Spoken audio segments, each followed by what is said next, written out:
My grandparents owned a farm that is just outside of Lodgepole, Nebraska. Lodgepole is located in the southwest panhandle of the state, and it was one of my favorite places to go back as a child. You see, we moved away when I was 7 years old, but it was only a couple-hour drive to go back and to be at the farm. I loved to go and visit. Some of my favorite childhood memories are going out to the farm, especially for a couple weeks in the summer, where I would get to help out with the harvest and the busyness of that season. But one of the seasons I found to be the most important is that season of planting.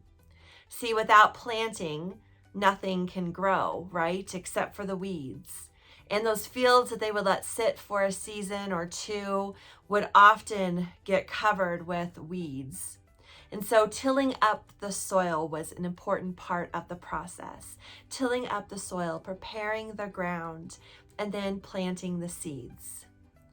Now, you would think with a farming background that I would be an excellent gardener or farmer or whatever you want to call it. But in fact, I really struggle. How about you? Do you have a green thumb? I desperately want to have a green thumb. I desperately want to be able to plant seeds that then grow into beautiful plants, but that is just not my spiritual gift. My spiritual gift is noticing the seeds that have been planted and enjoying whatever may come. So in my garden this year, I had a plant that came up and I had no clue what it was. Pastor Laura talked about that on Sunday. Have you ever had a plant come up that you did not plant the seeds? That happened in my garden. And I waited to see what this plant could be. I'm not really good at pulling weeds because I'm always afraid I'm going to pull a plant instead. And so I was trying to figure out, first of all, is it a weed or is it a plant? Turned out to be a plant. It turned out to be a pumpkin plant, a pumpkin seed that I had never planted and yet somehow was growing in my garden. This has happened a lot of different times in my yard, and I think I have the squirrels to blame or to thank, whichever you want to think about that process, because the squirrels love to come into my yard and dig and plant seeds. Seeds that they forget about.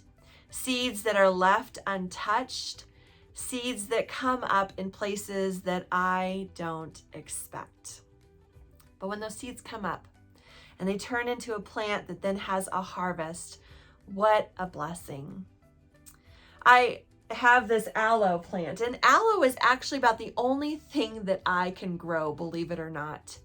I was given this aloe plant right before I had knee surgery, and this actually is a sprout that came up, a pup they call it, that came up off of that aloe vera plant. And so I was able to take the pup and to plant it, and it has turned into this beautiful aloe. Plants that I don't have to water, plants that I don't have to pay attention to, those are the plants that succeed in my house. Everything else, every other plant that I have tried does not succeed. But what I've learned from this process is not only important how important that soil is. Pastor Laura talked about that on Sunday, about how the soil is so important, and asked us if we needed to till up our soil. Does our soil need tending too? And so I really thought about that and reflected on that. But the other thing that comes from that parable that's found in Matthew 13 about the sower and the seeds and the soil that those seeds land on, and I was thinking about this, is the seeds that are planted. The seeds that are planted generously, right? You have this person who is planting seeds. And Jesus says some falls on rocky soil and some falls on packed soil. Some falls on soil that has thistles and weeds that come up and bind around it and choke those seeds. And some seeds fall on the fertile soil.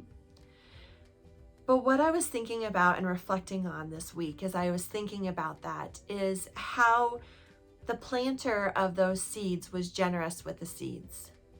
The planter didn't go around and check the soil to see what kind of soil those seeds were being planted on. The planter of the seeds just spread the seeds, just was faithful in planting the seeds wherever he went. And he trusted that those seeds would come up in whatever way God had for them. So it's making me think a lot about our calling. I know that people have planted seeds in my life, and I'm sure you can think of those who have planted seeds in yours. Seeds of love and grace, seeds that have sparked your curiosity, that have helped you become the person that you are, seeds of generosity. And I know that sometimes in my life, the soil has not been good when people have planted seeds. My soil was rocky, having struggle with God and having doubts and questions. My soil was full of weeds and thistles, things that weren't good and could choke the life out of those plants that were coming up. My soil was shallow, and maybe I didn't have that soil that would allow for deep roots to go down. My soil in my life has not always been full of nutrients and tilled into a space that would welcome and fertilize whatever seed was planted. But the beauty of planting seeds is that people planted those seeds in my life anyway. No matter what kind of soil that was already there, people planted seeds, trusting that God would take care of it, that the seeds that they planted would be able to find a space to be able to come up and to grow. And because people trusted in God, trusted in the generosity of planting seeds, no matter what that soil looked like, that allowed me to be able to become the person that I am today. A person who trusts God, a person who follows and listens to the voice of God in my life, a person who has seen plants come and a harvest come from those seeds that were planted. So I was thinking about how many times we might miss out on an opportunity to plant seeds because we are too busy thinking about the soil and wondering if it is the right kind of soil for those seeds. I wonder if instead of scrutinizing the soil of where we were planting our seeds, if we were just to cast our seeds generously wherever we go, casting those seeds far and wide and trusting that whatever soil they land on, that God will nurture those seeds and that those seeds will someday be able to grow. Now, maybe not all of our seed, right? But that isn't for us to know, and that isn't our responsibility. Our responsibility is to be generous seed planters and to trust for God to do the rest. So how is God calling you to plant seeds? Seeds of love, seeds of hope, seeds of goodness. How is God calling you to be generous, open to the ways in which you are called to plant those seeds and to not judge the soil that you're planting them in? How is God calling you through this parable that's found in Matthew 13 to be generous with the seeds that you have to plant?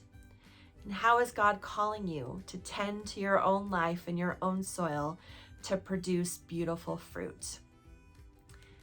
I pray that you listen to the voice of God, that even if you don't have a green thumb, you trust that the seeds that you plant will someday bloom and bring new life. And I pray that you listen to the voice of God, the one who is the ultimate planter, the one who tills the soil in our lives, the one who plants the seeds of love and goodness and grace, and the one who makes sure to bring life from those seeds. May we be generous planters in our communities and in our world.